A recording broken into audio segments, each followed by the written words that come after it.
I did my project on the southern border wall and a campaign that reinforced racist hierarchies. So throughout the Trump 2016 campaign, he used a rhetoric that was against immigrants, mostly of Hispanic descent, and we can see that mostly in his tweets. The first one says, "The assault on our country at our southern border, including the criminal element and drugs pouring in, is far more important to me as president than trade or the USMCA. Hopefully Mexico will stop this onslaught at their northern border. All Democrats fault for weak laws." He also says, "Likewise, billions of dollars get brought into Mexico through the border. We get the killers, drugs, and crime, and they get the money." This last one I have on the slide says, "Mexico was just ranked the second deadliest country in the world, but only after Syria. Drug trade is largely the cause. We will build the wall." All of these tweets have elements that infer that Mexicans are criminals, killers, drugs, crime. That's the main theme throughout these. And you can see that he's clearly like pointing that there's certain people who would be dangerous for this country. And that was a main theme throughout his campaign.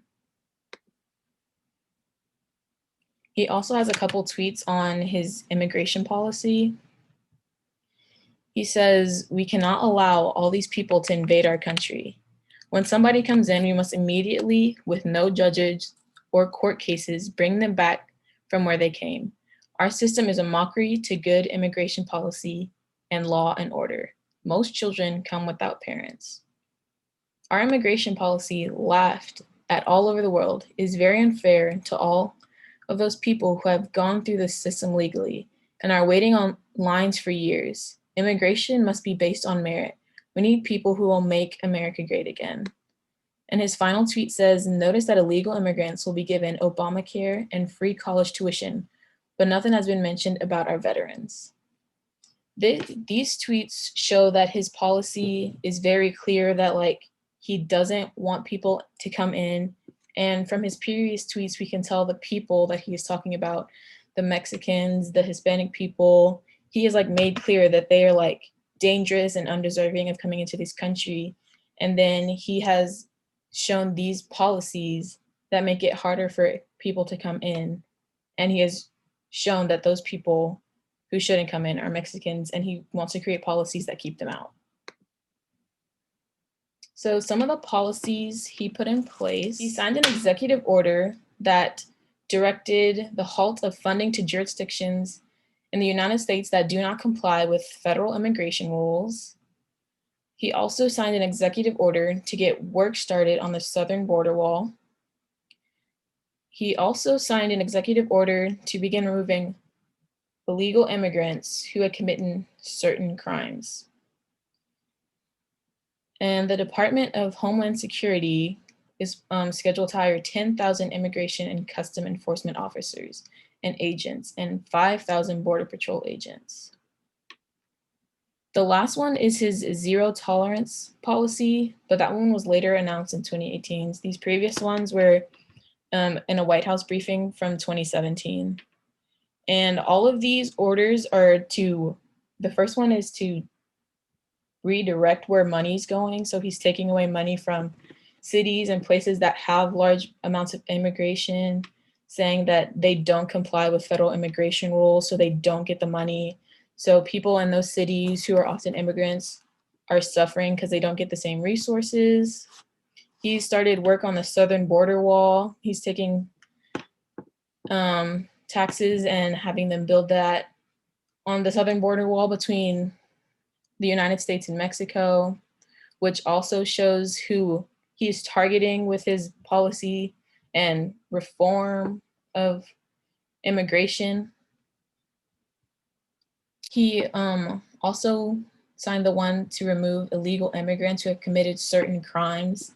And this policy was basically stripping down what they had to do, like if they committed any sort of crime. It wasn't like violent crimes. He like changed what they had to do to get arrested and made it easier for them to get arrested for things. And then he also pushed for the Department of Homeland Security to hire more officers, more agents, and more border patrol. And this was to basically catch more illegal immigrants and take them out of the country and speed up deportation and just be indiscriminate in who they're picking up.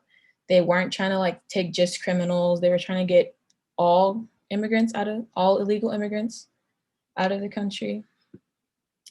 And the zero tolerance policy, that was the one that came in 2018. And that one was very controversial because it happened to have family separations. And the zero tolerance policy was you came over the border, you were considered a criminal just for that. So they sent the parents to jail and took the children away, and families were separated, and there are still some who are not been reunited. These racial project has huge implications for specifically Mexicans coming up from the southern border, because, and just Mexicans in general in the country, because he has painted that whole race as criminals, drug dealers, rapists, and just something bad for the country. And you can't know someone's legal status just by looking at them. But he has created it that anyone who fits that profile is automatically illegal, and that has been marked as criminal, that they are criminals, that they are drug dealers, and that they are bad for this country. The racial and gender implications, specifically for Hispanic men in particular, he has painted them as traffickers, that they're just bringing children and smuggling them over the border just to get citizenship, and that the women are just being brung over for like sex work, and there are certain implications that happen to them as well. And this is racist because it's taking away resources from these people, and it's painting them as illegal, and like just their race has become criminal. And the people who benefit are white people and other people of color, people who aren't looked at and presumed to be Hispanic or immigrants, because the Hispanic people are basically having things stripped away from them, and they go to the other parts of the population. And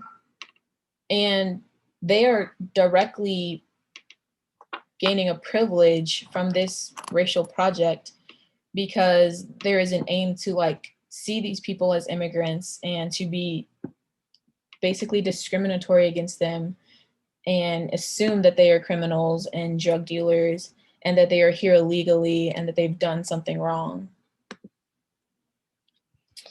And this project mostly is based on settler colonialism. And settler colonialism is a form of colonialism that replaces the indigenous populations with a settler society that develops its own identity and sovereignty. The key parts to settler colonialism are removal, resettlement, reimagining, and reproduction. And this happened at the beginning of America, but it has implications all the way until now. This, at the beginning of America, impacted the Native Americans who are here, who were removed from their lands and resettled away or reimagined as never really existing.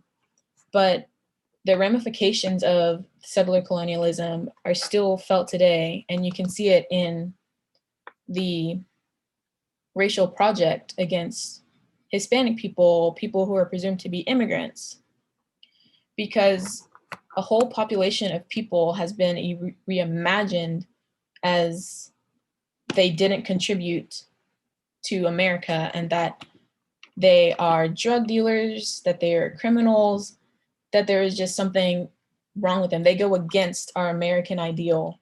And the reproduction part of this is to make their own sovereignty and make their own identity. And The way this plays into the racial project that's happening today is our American identity. They're claiming it as their own. They are trying to separate themselves from immigrants, from Hispanic people, from Mexican people, by saying that our identity is different and that they are automatically bad for this country. Possessive investment in whiteness also plays a role into the creation of this racial project. A possessive investment in whiteness is a way of rationalizing the marginalization of certain groups. In this case, the Hispanic people, people coming up to immigrate from Mexico, for the benefit of oneself by reinforcing white supremacy.